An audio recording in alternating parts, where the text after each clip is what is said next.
guys, I'm here at the Dublin Tech Summit, and in the background you can hear something very exciting. What do you think? The only word that comes to mind is robot, but Marcus Holt here is going to explain to me exactly what we're looking at, and he's chatting away in the background, so don't mind that. This is RoboThespian. He's, as you can see, he's a humanoid robot, about 6 foot tall, animated from the waist up. We have around 100 of these in the world. Most are on public display in science centres and visitor attractions, national science centres in Spain, in Israel, throughout Germany, where the robot gets to deliver content and communicate with a lot of different people. Imagine you go into a science centre to a robotics exhibition and you can have a real-life robot explain to you how robots work, how they act, how they sense, how they feel. Great way of engaging with people, getting their attention, and then delivering any sort of content at all.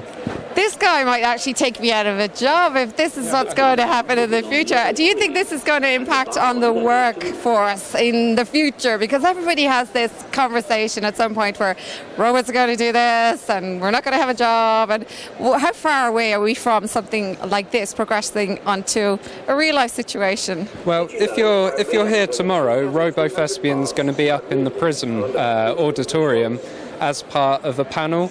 A live panel debate at 10:10 till 10:30 about rise of the robots and the rise of artificial intelligence. I'm so excited because that whole concept to me is brilliant. I'm just waiting for him to start singing Let It Go from Frozen, obviously, but this will do for now. It's fantastic, and it's a great attention product to have in the placement area right here, because what's happening is that this is what this world is about. It's all about tech, and for me that means stuff I don't know, but there's a lot of people who do, and Marcus is one of those. Marcus, how did you get involved with this? Because you're a very key part of what's going on in this world. Well, our company started about 13 years ago making interactive exhibits for science centres, the kind of things where you turn a handle, where you push a button, where you learn by doing. But for every customer, we were having to reinvent the wheel, do something different each time. For one of our customers, we did 3 robots as a robotic theatre. Very simple design. They hung from a track in the ceiling and they performed a play.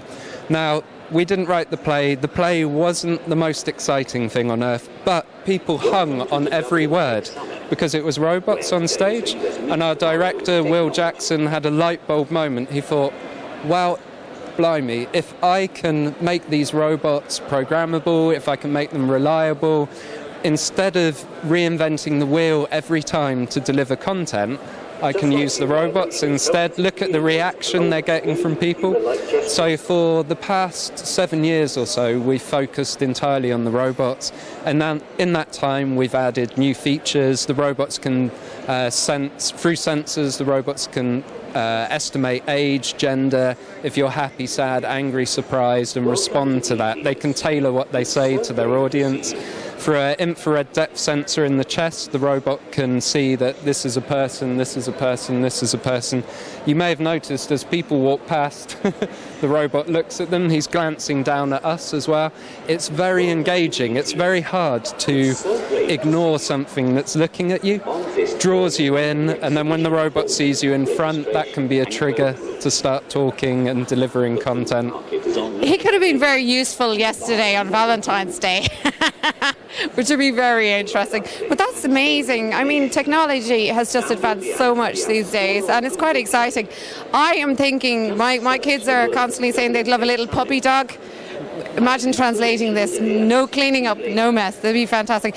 Thank you so much for talking to us, Marcus, and looking forward to hearing a little bit more about this in the future. Yes, and come see RoboThespian on the Prism stage at 10:10 tomorrow, debating live rise of the robots. Get it straight from the horse's mouth.